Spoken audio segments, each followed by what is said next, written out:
Hello everybody, I hope you're having an amazing day, and I would like to share with you guys 6 knives out of my collection that I feel are epic to hold in hand. And what I mean by that is, I guess the most recent example was my review of the KnifeWorks exclusive Doug Ritter Hogue RSK MKG2 quadratic equation and all that crap. This one specifically was the Magna Cut, and beautifully machined solid carbon fiber scales. This is a wonderful knife, and one of the words I use to describe it is that it feels epic in hand. And what I mean by that is that regardless of its weight, I'm talking more along the fact of how comfortable it is in hand, how hand feeling it is, and that it has a relatively robust heavy duty blade. I wouldn't call this a brick with a sharpened edge, but it does go through material quite rather well. Now, I do have a handful of other knives in my collection that I feel fall along the same guidelines of what I consider to be an epic feeling knife. I apologize for the kind of poor action of this Doug Ritter here. I unfortunately broke one of the Omega springs in there, so it is running on just the one spring, so it's a little loosier-goosey than they typically are. This is a knife that does run on washers. And that's also another thing too that would add to it feeling like it's a more heavier use knife, the fact that it's on washers. But almost all of their knives here are actually going to be on bearings, except for this Spyderco right here. So let's move a couple of these things out of the way. I guess we can start. Well, so we already talked about this guy over here. It's so great to hold in hand. It's extremely comfortable hand feeling, and you want to take it to work. You're not scared to use this thing. It has a very durable tip, and it's just a wonderful knife for sure. I don't have a mini one yet, but I am definitely looking out for one at the moment. So I guess we could start with the WE Knife Co. Subjugator. I did buy this technically on the secondary market from Love Them Knives. I'm not too sure if it was one of his knives that he purchased or if it was a subscriber's knife that he sold for them through his knife selling trading service. It was essentially brand new when I got it, not used at all pretty much. It still had the factory edge, and it's just a wonderful knife. I purchased this knife because of the overall design. I thought it was going to be a little bit smaller. I was okay that it wasn't.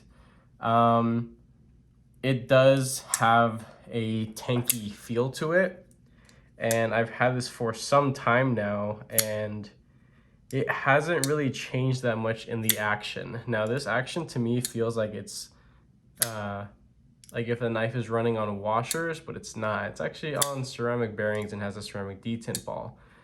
With that being said, one of the critiques that I made about this knife was that if it's gonna feel like it's on bearings, it should feel like it's on bearings.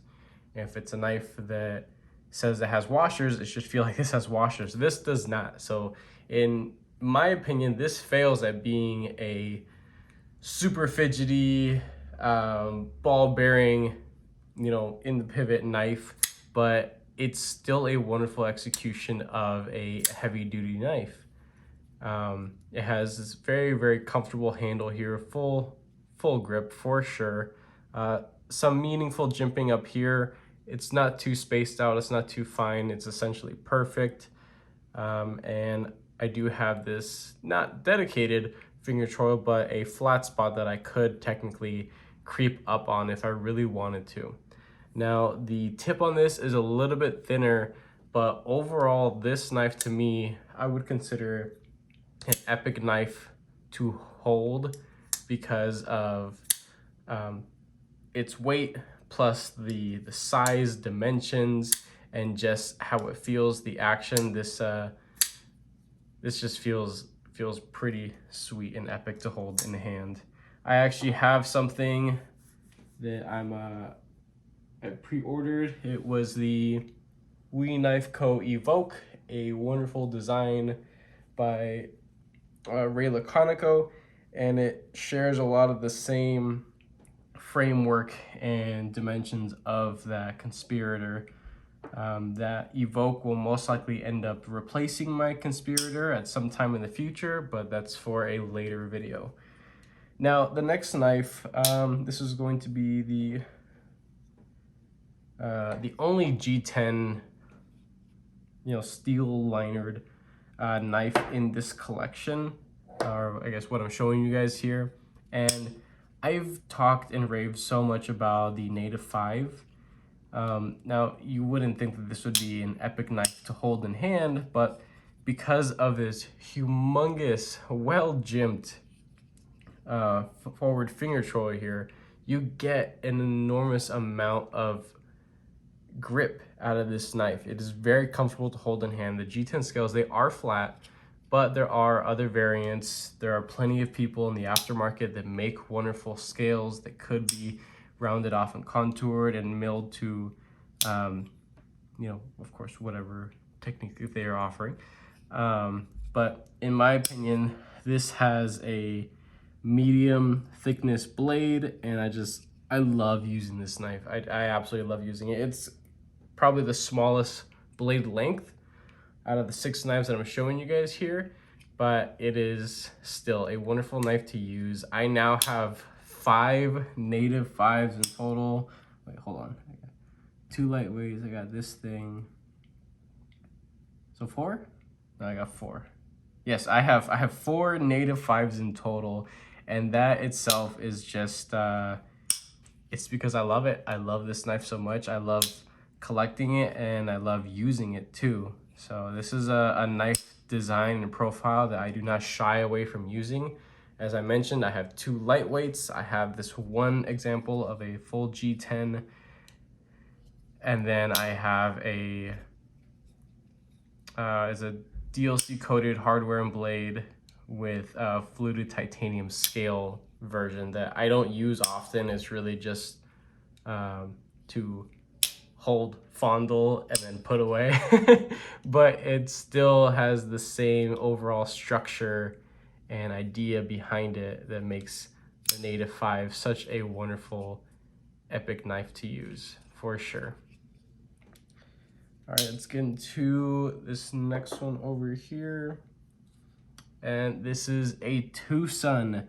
This is the only Tucson in my collection. Now, before I started doing YouTube videos, and you can actually go and see on my Instagram if you are part of that social community, you can go check out at the very beginning of my Instagram page. I had like 4 or 5 other Tucson models that I was obsessed with, and I fell on hard times, had to sell them, responsibilities and all that stuff.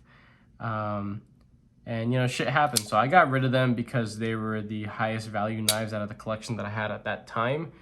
And this was the one that I told myself I would not sell because it is so wonderful. The titanium milling on this, it's absolutely awesome. The frame lock here, see, look, just check that out. Look how fine that is. That just looks awesome. It's very clean in there, not sharp at all. Some nice jimping up here. And the detent on this, I think it's better tuned for the hole deployment, even thumb flick. That's a little tight for a thumb flick, and the frame lock's a little sensitive, but you can still get at it. It just the reverse flick on this is just so awesome. And the way it feels in hand, whether you're gripping down here or up on the flipper tab here, it's still a great knife to hold in hand and definitely to use. Now, I have griped about satin finishes before in the past, and even though I'm talking, quite nicely about this knife, this is something that I kept around because of its potential. I love the design. I love the action. The fit and finish is absolutely wonderful. Even though this is one of the earlier models from Tucson, this is the Tucson TS 177, I believe, if I didn't mention already. You can still find these on Amazon for just under 200 bucks.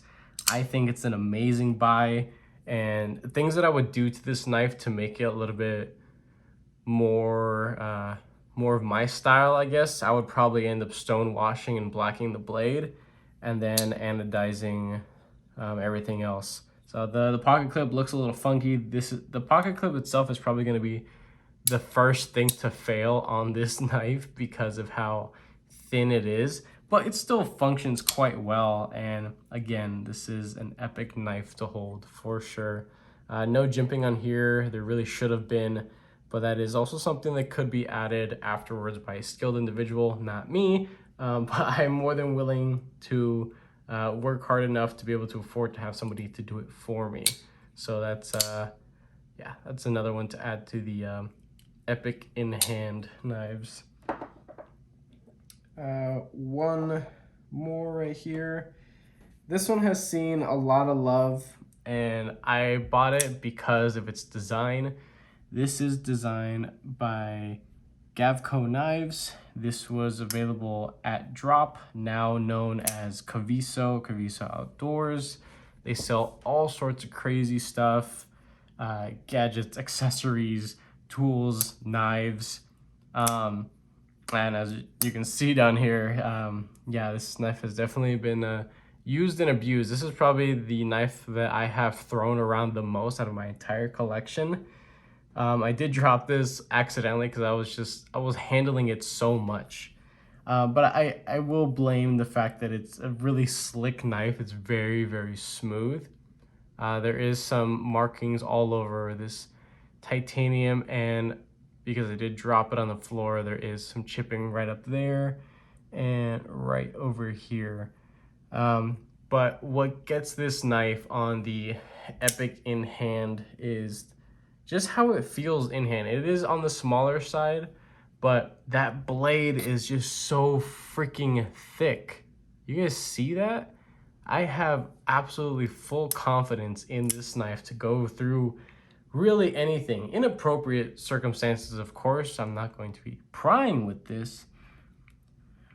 But this is basically as thick as a pocket pry bar, honestly. There are a lot of like pry bar manufacturers out there, people that they have a knife company, they make knives, but they make accessories, and they have like pocket pry bars and stuff like that, all these cool milling patterns and designs and anodizations and all that kind of stuff.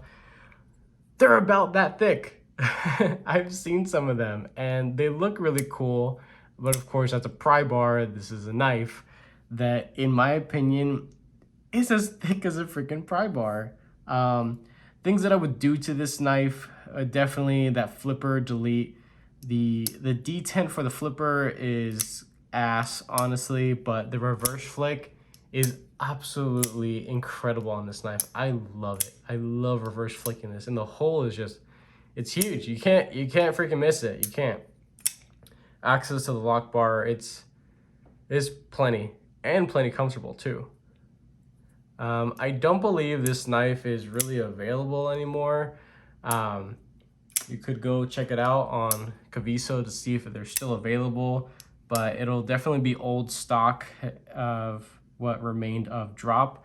And you can tell because on the behind pivot, it'll have D/, that was Drop's thing. Anytime that there was a knife manufactured to be sold solely on Drop, that was one of the things to distinguish a Drop model versus any other online retailer. So there's that. But yeah, this thing is a very simple frame lock, but it's just, it just feels great in hand. And with that flipper tab delete, you'd be able to climb up a little bit higher if you really wanted to. And it's a great knife to use. It's definitely on the thicker side, but it's a nice little chunky one for sure. Last but not least, out of my collection is going to be my Demko AD 20.5 texture tie in 3V. This is the most expensive knife out of the 6 that I'm sharing with you guys here. And I'd say that, in my opinion, it was money well spent because I love the design. The fit and finish of the scales and the lock and the pivot and everything was wonderful. The grind of this 3V blade was a little bit off, but with my mediocre skills, I was able to thankfully true up that edge and reprofile it, and now it's just absolutely immaculate. And this 3V material, it's great. I have absolutely no complaints. It's wonderful. The stone washing or tumbling on here, it's so heavy and it kind of looks like crystal in a way. In some lights when it's a little bit cleaner and not finger oils and shit on it. But this is a great knife. It really is. While the titanium scales are flat, this texturing on here and the way it just sits in your hand, whether you're down here or you're up here, the jimping goes all the way up, and it's just, this is an epic knife in my opinion, and it's on bearings and it's fidgety. I am more than willing to pay for an amazing, ergonomically functional knife. And yeah, this thing is thick, but behind the edge thickness, it's really all not that different from that Nurse from Gavco. It performs a little bit better because I think the blade is just a hair taller. Maybe not. Actually, they're quite the same. But as you can see, there's a little bit more handle length to this Demko for sure. And the blade, I would say they're quite the same. They're both flat ground, nothing too crazy fancy, but I think the Demko might be a hair thicker. But even still, you know, this isn't a sharpened brick or anything. It still performs rather well, and it's such an amazing knife to fidget around with and use too. This is a super enjoyable knife. So with that, guys, that completes my little list of 6 epic to hold in hand knives. Can't go wrong with taking these out and really putting them to work for sure. I'm starting to run out of room here.